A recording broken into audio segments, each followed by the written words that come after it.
மாணவர்கள் எவரும் போதைக்கு அடிமையாகாதீர்கள்.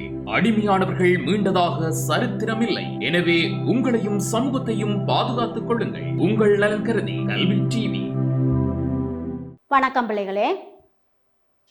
இன்று நாங்கள் தரம் 7 மாணவர்களுக்கான தவணை 3 அழகான அலங்காரம், அதாவது ஏகதாள அலங்காரம் பற்றி பார்க்க போகின்றோம்.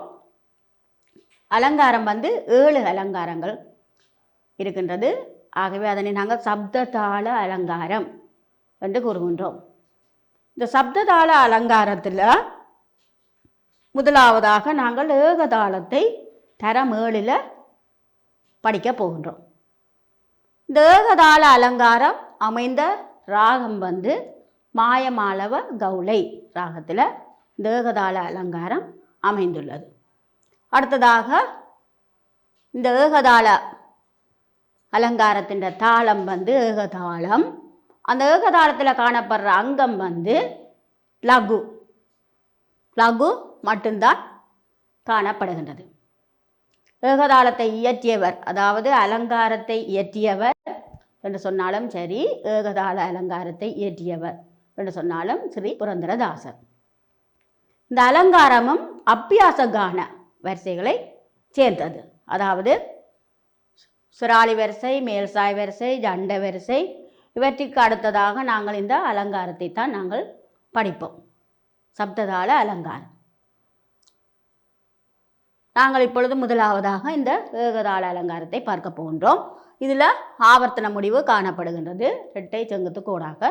அடுத்ததாக லகுவின் அடையாளம் காணப்படுகின்றது, ஒற்றை செங்குத்து கோடும் 4 காணப்படுகின்றது. ஆகவே சதுஷ்ட லகு. இந்த தாளத்தை நாங்கள் எவ்வாறு போடுவோம் என்று சொன்னால், தட்டி 3 விரல் எண்ணப்படுகின்றது. அதாவது தட்டி 3 விரல் எண்ணப்படுகின்றது. 1 2 3 4 4 அட்சரங்களை கொண்டது. மாயமாள கௌளை ராகத்தின் மேள எண் 15. இப்பொழுது நாங்கள் இந்த அலங்காரத்தை பாடி பார்க்க போகின்றோம். முதலாம் காலத்தில், அதாவது சரிகம ரிகமப்ப கமபத மபதனி பதனிசா. அடுத்ததாக சாணிதப்ப நிதப்பம தப்பமாக, சாணிதப்ப நிதப்பம தப்பமாக பமகரி மகரிசா என்று வரப்போகின்றது.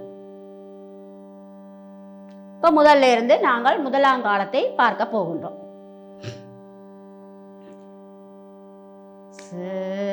ரே க ம ரே க ம ப க ம ப த ம ப த நி ப த நி சா. இவ்வளத்தையும் நாங்கள் திரும்பவும் சேர்ந்து பாடி பார்ப்போம். சரே க ம ரே க ம ப க ம ப த ம ப த நி ப த நி சா.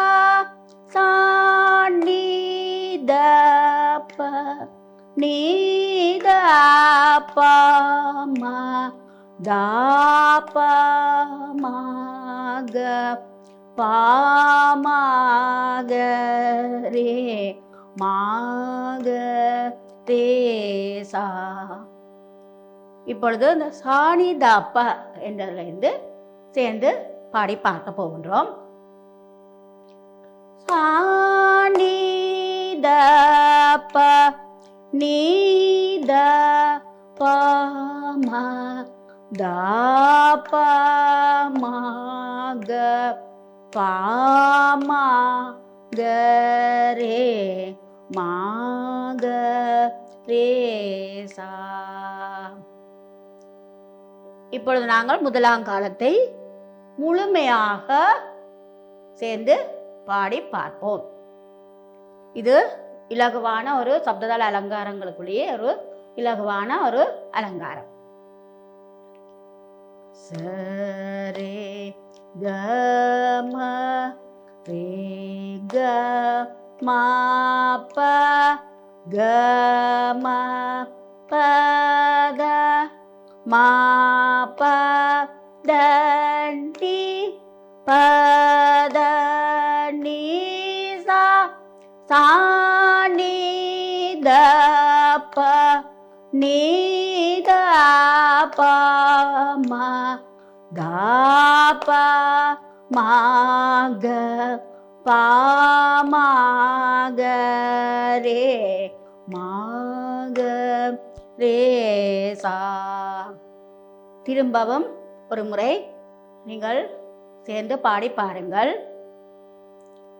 சரே கம ரே க மா ப கம பத மா ப தண்டி பத நீ சா சாணி த ப நீ த ப ம த ப ம க ப ம க ரே ம க ரே சா.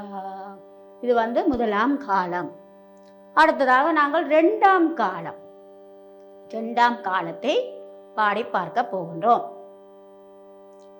சரே க ம ரே க மா ப க ம பத மா ப த நீ. இவ்வளத்தையும் திரும்பவும் பாடி பாருங்கள்.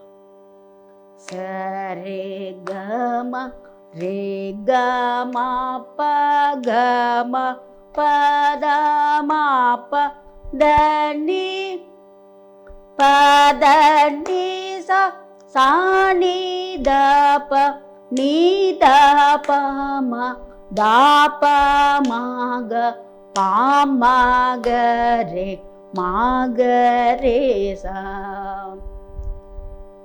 பத நீ சா சாணி த ப நீ த ப ம த ப ம க ப ம க ரே ம க ரே சா.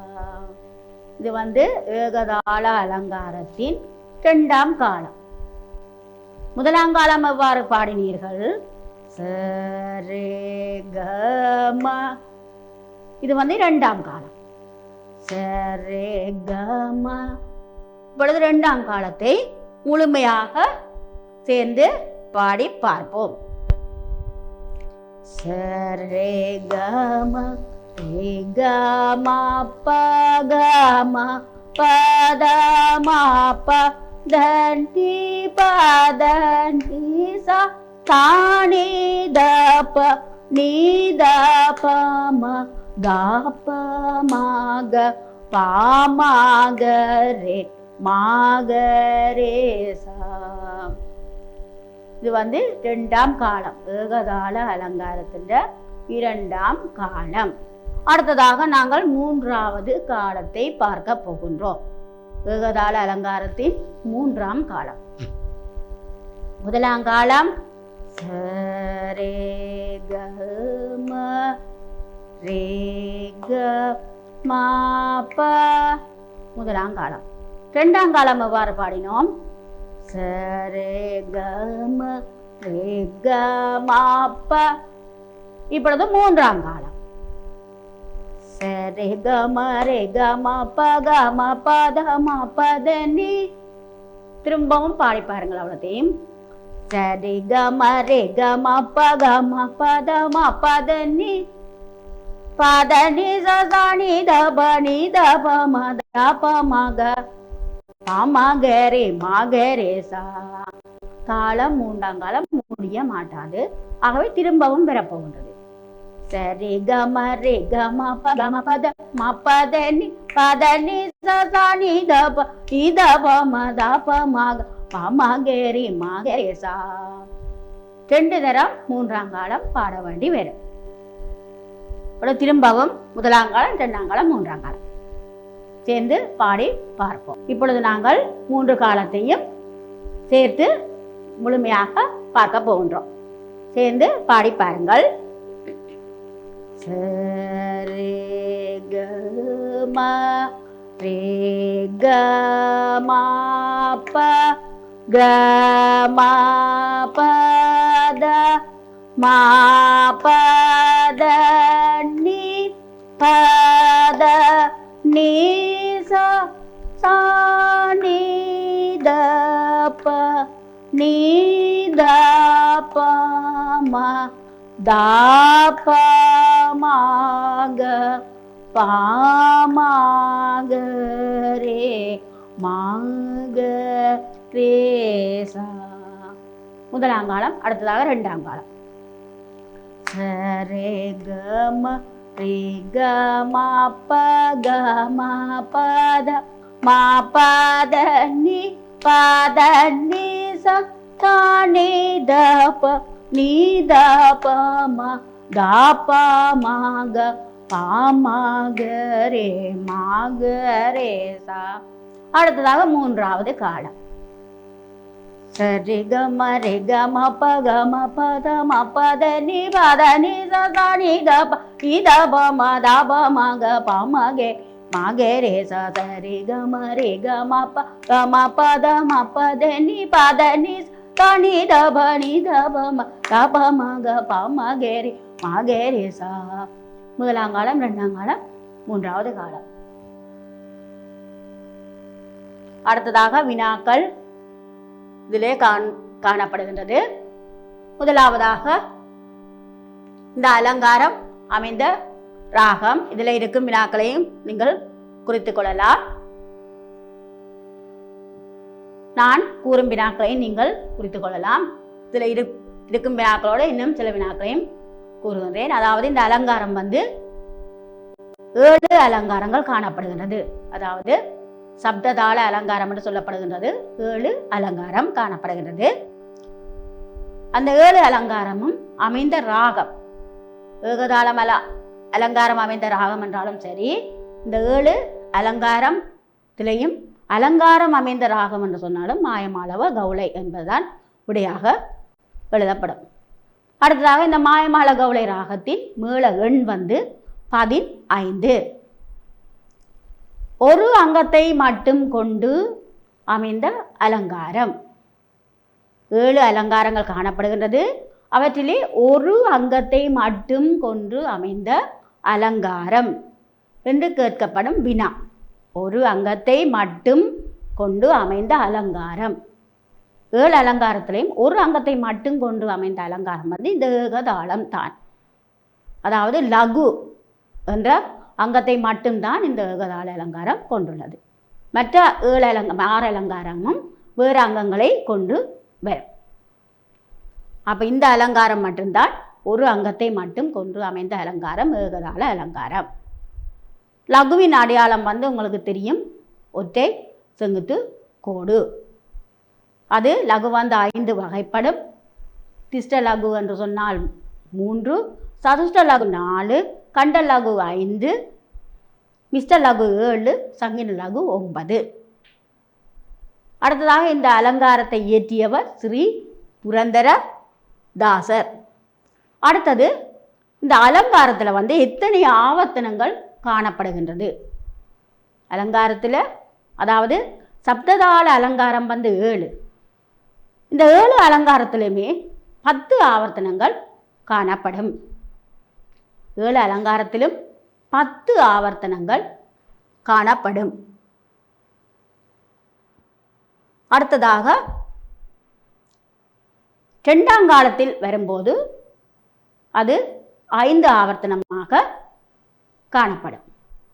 1ஆம் காலத்தில் எல்லா அலங்காரத்துக்குமே அலங்காரத்தில் காணப்படும் ஆவர்த்தனங்கள் எத்தனை என்று வினா வருமாக இருந்தால் நீங்கள் அதற்கு 10 ஆவர்த்தனங்கள் என்ற விடையை கூற வேண்டும். இப்பொழுது நாங்கள் இந்த அலங்காரத்தில் அமைந்த உங்களுக்கு அதாவது பகுதி ஒன்றில் வரக்கூடிய வினாக்களை பற்றி நாங்கள் பார்த்தோம். சப்ததாள அலங்காரம் அதில் வர்ற வினாக்கள், அதாவது ஒரு அங்கத்தை மட்டும் எடுக்கும் முக்கியமான வினாக்கள் என்று சொன்னால் இந்த 7 அலங்காரத்திலையும் ஒரு அங்கத்தை மட்டும் கொண்டுள்ள தாளம் வந்து ஏகதாளம். பொதுவாகவே அலங்காரம் எல்லாமே மாயமால கௌளை ராகத்தில் அமைந்திருக்கும். அந்த மாயமால கௌளை ராகத்தின் மீளகன் 15. அந்த மாயமால கௌளை ராகம் எடுத்துக்கொள்ளும் ஸ்வரஸ்தானம் அநேகமா உங்களுக்கு சுரகாலை வரிசை மாயமால கௌளை ராகத்தில் அமைந்துள்ளது. அடுத்ததாக மேல்சா வரிசை, ஜண்டை வரிசை, அடுத்தது இந்த அலங்காரம். அதாவது இந்த அபியாச கான உருப்படிகளை மாயமாளவ கௌளை ராகத்தில் பாடப்பட வேண்டும் என்ற ஒரு வரையறையை கொண்டவர் வந்து ஸ்ரீ புரந்தரதாசர்.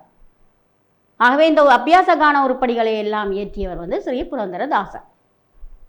அவர்தான் இந்த உருப்படிகளை மாயமால கௌளை ராகத்தில் இந்த அபியாச கான உருப்படிகள் அமைக்கப்பட வேண்டும் என்ற ஒரு முறையை கொண்டு வந்தவர் ஸ்ரீ புரந்தரதாசர். ஆகவே இந்த மாயமால கௌளை ராகம் எடுத்துக்கொள்ளும் சுரஸ்தானம் உங்களுக்கு இலகுவாக இருக்கும். என்னடா சுரகாலை வரிசையும் மாயமால கௌளை, மேல்சா வரிசை மாயமால கௌளை, ஜண்டை வரிசையும் மாயமால கௌளை, அலங்காரம் மாயமால கௌளை. நீங்கள் ஆரம்பத்தில் படிக்கிற ராகம் வந்து மாயமால கௌளை. அப்போ அந்த சுரஸ்தானம் வந்து நீங்கள் ஒரே ஒவ்வொன்றுக்கும் பார்த்து கொண்டு வரைக்கும் உங்களுக்கு பாடம் வந்து விடும். அதாவது சஜ்ஜம், சுத்த ரிஷபம், அந்தரகாந்தாரம், சுத்த மத்திமம், பஞ்சமம், சுத்த தைவதம், காகலி நிஷாதம். அதாவது மாயமால கௌளை எடுத்துக்கொள்ளும் சுரஸ்தானம். நீங்கள் 9ல் தரம் 9ல் இந்த மாயமால கௌளை ராகத்தின் ராக லட்சணம் படிக்க வேண்டி வரும். அப்போ இப்போ இந்த சுரஸ்தானம், மேளகன் இவற்றை பார்த்து நீங்கள் வைத்திருந்தால் 9 வரும்போது, தரம் 9 வரும்போது நீங்கள் அந்த மாயமால கௌளை இந்த சுரஸ்தா ராகத்தின் ராலட்சணம் படிக்கல உங்களுக்கு இந்த மேளகன் பாடமாக இருக்கும், சுரஸ்தானம் பாடமாக இருக்கும். அதில் ஒரு விசேஷமான ஒரு இதை குறிப்பிடலாம். அபியாச கான உருப்படிகள் எல்லாம் இந்த மாயமால கௌளை ராகத்திலே தான் அமைந்துள்ளது. இதனை கொண்டு வந்தவர் ஸ்ரீ புரந்தரதாசர் என்று நீங்கள் அங்கு இப்போ படித்ததை வைத்துக்கொண்டு அந்த ராலட்சணத்துக்கு மாயமால கௌளைக்கு நீங்கள் எழுதலாம். ஆகவே இப்போதே நீங்கள் இந்த விஷயங்களை இந்த விடயங்களை நீங்கள் மனதில் பாதித்து வைத்து கொள்ள வேண்டும். ஏகதாளம் ஒரு அங்கத்தை மட்டும் கொண்டுள்ளது. ஆகவே முதலாங்காலம், 2ஆங்காலம், 3ஆங்காலம் பார்த்தோம். இவற்றினை நீங்கள் பயிற்சி செய்யும்போது உங்களுக்கு இன்னும் மற்ற உருப்படிகளை படிப்பதற்கு மிகவும் இலகுவானதாக இருக்கும். ஏனென்று சொன்னால் தரம் 7 நீங்கள் ஒரு விரும்பி எடுக்கும் இந்த பாடம் சரியான முறையில் இந்த அத்திவாரத்தை நீங்கள் சரியான முறையிலே பயிற்சி எடுத்து தியரியோடு இந்த ப்ராக்டிக்கலையும் நீங்கள் கூடுதலாக பயிற்சி எடுத்தால்தான் நீங்கள் 11ஆம் ஆண்டு தரம் 11ல் அந்த பயிற்சி ப்ராக்டிக்கல் தனியாக 100 மார்க் உங்களுக்கு இருக்கின்றது. அப்போ அந்த நேரம் உங்களுக்கு இந்த இலகுவாக அந்த உருப்படிகளை பயிற்சி செய்ய முடியும். ஆகவே இப்பொழுதே நீங்கள் இந்த சுரஸ்தானங்கள், சுருதி இவற்றினை இந்த சுராளி வரிசை அலங்காரங்கள் படிக்கும் போதே இந்த சுருதி, சுரஸ்தானம், தாளம், சுருதி ரெண்டுமே எங்களுக்கு முக்கியமானது. தாளம் தந்தைக்கு சமன், இதெல்லாம் நீங்கள் படித்து விட்டீர்கள். அதேபோல் சுருதி தாய்க்கு சமன். அப்போ இவற்றை இப்படியான பயிற்சிகளை நாங்கள் மேற்கொள்ளும் போது சரியான முறையிலே பயிற்சி செய்தால் இனி வரும் உங்களுக்கு கீதம், ஜதீஸ்வரம், வர்ணம் இப்படியான உருப்படிகளை பாடும்போது, பதம், கீர்த்தனை இவ்வாறான உருப்படிகளை நீங்கள் பாடும்போது உங்களுக்கு மிகவும் இலகுவாக இருக்கும்.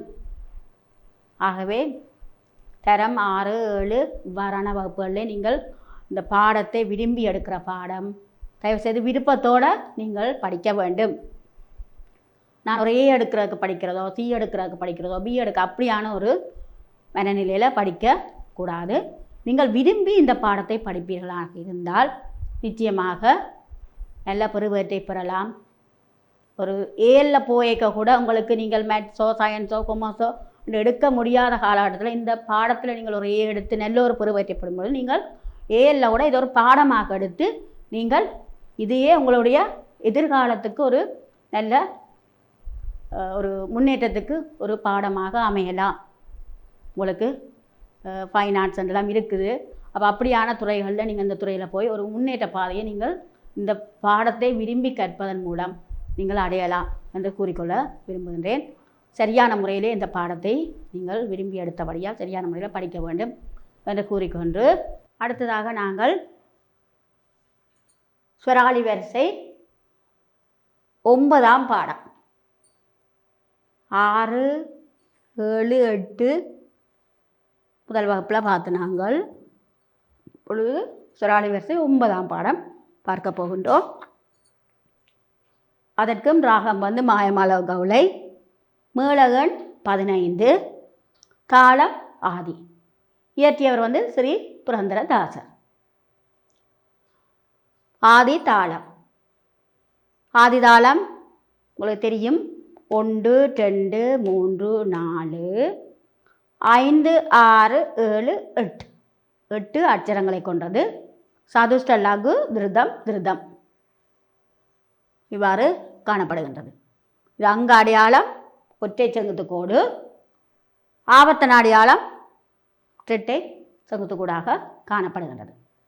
அதாவது இது அங்க அடையாளம், அடுத்தது இது ஆவர்த்தன இது அங்க அடையாளம், இது ஆவர்த்தன அடையாளம். இப்பொழுது நாங்கள் சரிகம பாகம பா பா கமபத நிதபம கமபக மகரிசா ஸ்வராலி வரிசை 9ஆம் பாடம். சரிகம பா கம பா பா கமபத நிதபம கமபக மகரிசா இவ்வாறு அமைந்திருக்கின்றது. முதலாம் காலத்தை பார்க்க போகின்றோம். சரே கம பா கம பா பா. இந்த ஆவர்த்தனத்தை திரும்பவும் சேர்ந்து பாடி பாருங்கள். சரே கம பா கம பா பா. மிகுதியாக இருப்பது கமபத நிதபம கமபக மகரிசா. கமபத நிதபம கம பக மகரிசா. திரும்பவும் பாடி பாருங்கள். இறுதியாக பாடியதை கமபத நிதபம கம பக மகரிசா. திரும்பவும் நாங்கள் முதலாம் காலத்தை முழுமையாக பாடி பார்ப்போம். முதலாம் காலம் 9ஆம் பாடம், ஸ்வராலி வரிசை 9ஆம் பாடம். சரே கம பா கம பா பா கம பத நிதபம கம பக மகரிசா. அடுத்ததாக ஸ்வராலி வரிசை 9ஆம் பாடத்தின் 2ஆம் காலம். சரே கம பா கம பா பா கம பத நீத பாமா கமா பாக மாகரேசா. திரும்பவும் சேர்ந்து பாடுங்கள். சரே கம பாகம பா பா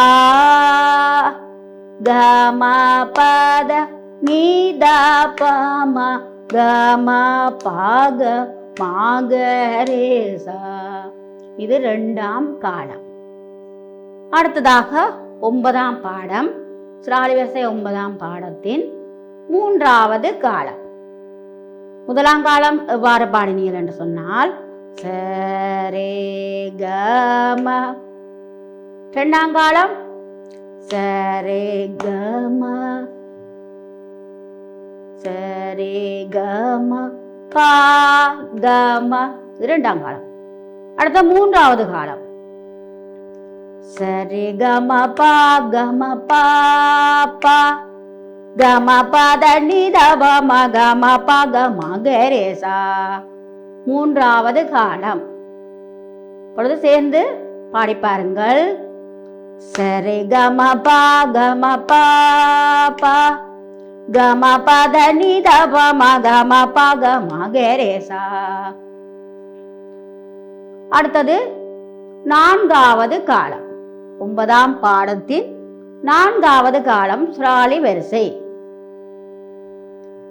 சரி கம பா கம பா பா கம பத நித பம கம ப கம கரேசா. தாளம் 4வது காலம் முடிவடைய மாட்டாது, திரும்பவும் வரும். சரி கம பா கம பா பா கம பத நித பம கம ப கம கரேசா. இது 4வது காலம். பாருங்கள். சரி கம பா கம பா பா கம பத நித பம கம ப கம கரேசா. சரி கம பா கம பா பா கம பத நித பம கம ப கம கரேசா. இப்பொழுது நாங்கள் 9ஆம் பாடத்தினை முழுமையாக 1ஆம் காலம், 2ஆம் காலம், 3ஆம் காலம், 4ஆம் காலம் பார்க்க போகின்றோம். சேர்ந்து பாடுங்கள் நீங்களும். இப்பொழுது 1ஆம் காலம். சரே கம பா கம பா பா கம பத நீத பம கம பாக மாகரேசா. 1ஆம் காலம். அடுத்ததாக 2வது காலம். சரே கம பா கம பா பா கம பத நீத பம கம பாக மாகரேசா. பாடி பாருங்கள். சரே கம பா கம பா பா கம பத நீத பம கம பாக மாகரேசா. அடுத்தது 3வது காலம். சரி கம பா கம பா பா கம பத நித பம கம ப கம கரேசா. சரி கம பா கம பா பா கம பத நித பம கம ப கம கரேசா. அடுத்ததாக 4வது காலம். சுராலி வரிசை 9ஆம் பாடத்தின் 4வது காலம். சரி கம பா கம பா பா கம பத நித பம கம ப கம கரேசா. 4வது காலம். தாளம் முடிய மாட்டாது, திரும்பவும் வரும். சரி கம பா கம பா பா கம பத நித பம கம ப கம கரேசா. இது 4வது காலம். நாங்கள் அடுத்த வகுப்புகளில் இன்னும் 10, 11, 12 3 பாடங்கள், அதாவது சுராலி வரிசையில் 12 பாடங்கள் இருக்கின்றது. இன்னும் 3 பாடம் அடுத்த வகுப்புகளில் பாடி பார்க்கலாம். இப்போ சுராலி வரிசைக்கு உங்களுக்கு வினாக்கள் வந்து திரும்ப திரும்ப நான் சொல்ல வேண்டியதில்லை.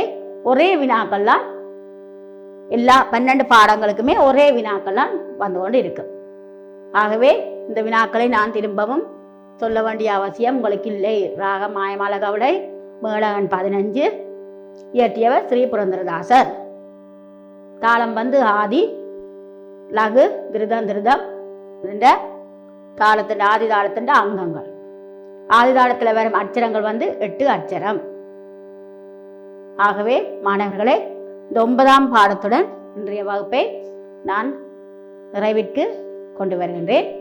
அடுத்த வகுப்பில் நாங்கள் இந்த 10, 11, 12 சுராலி வரிசை 12 பாடங்களை நாங்கள் நிறைவு செய்யலாம் என்று கூறிக்கொண்டு விடைபெறுகின்றேன். வணக்கம் மாணவர்களே. கல்வி டிவியில் புத்தம்புது நிகழ்ச்சிகளை உடனுக்குடன் பார்த்து மகிழ எமது Facebook மற்றும் YouTube பக்கத்தை லைக் செய்யுங்கள்.